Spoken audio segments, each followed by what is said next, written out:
Ben McKee, Patrick Brown, Go Vols 24/7 here inside of Neyland Stadium following Tennessee's interesting 20-13 win over Texas A&M, a very important win for Tennessee tonight. And I heard Wes say this in the media room just a moment ago, and I don't know if this is how he was using it, but kind of a good news, bad news type of situation we have following this win.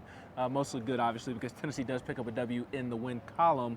And we will start with the good news, and that is that Dee Williams is still electric, and the defense played the game of the Josh Heupel era, I think you could say.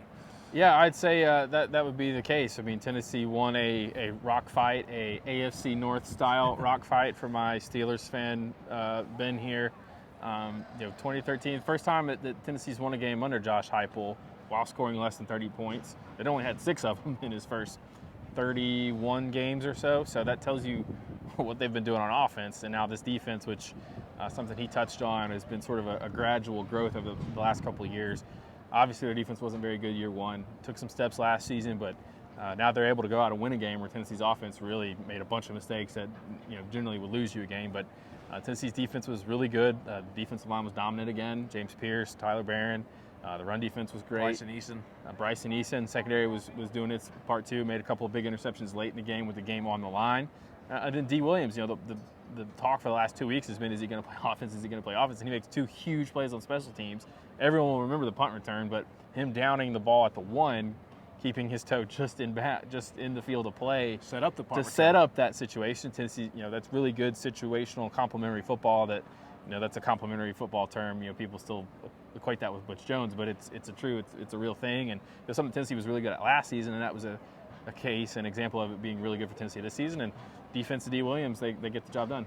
Absolutely, and then offensively, the passing game really struggled tonight, but we will start with the good news on the offense as well, and that is that the rushing attack was tremendous. Offensive line, all 3 running backs running really hard. What was it, 288 yards? It was closer to 230. I think it might have been 232 at the end of it. I'm thinking of the 80 or so rushing yards that A&M gives up per game, and Tennessee blew that number out of the water.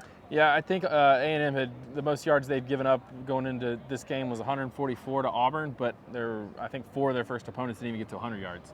And Alabama had 23 in the game last week. So the sacks and tackles for loss, that gets a lot of attention with A&M, but their run defense was best in the SEC and I think top 10 nationally. And I think Tennessee had surpassed their season average in the first quarter. I think they had 87 yards at the end of the first quarter.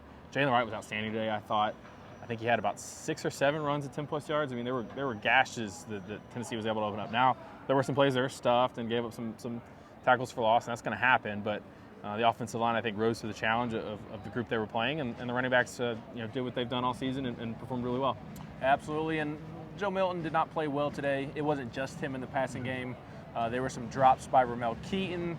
Protection broke down at times, but Joe Milton will have to be better going forward because now you look at the schedule, and it's time to head down to Tuscaloosa for the 3rd Saturday in October. Yeah, this was probably Milton's his worst game of the season, I think.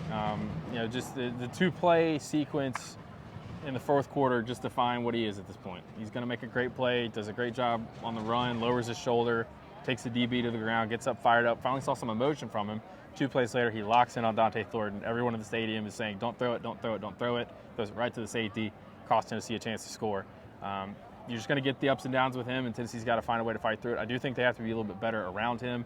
And Ramel Keaton had a drop. They still score on that drive, but that's a play that's got to be made, and Keaton's not maybe had the season that a lot of people maybe thought he could going into the season. He needs to get back on track. Chaz Nimrod made some plays stepping up, but made a couple 3rd down catches, but they've got to get this pass game going, and Milton, I think, is a big part of it. But he's not the only part of it, but I think he is a big part of it. Absolutely. A very important win for Tennessee tonight, and we've got plenty of coverage of it all at Go Vols 24/7. He's Patrick Brown. I'm Ben McKee.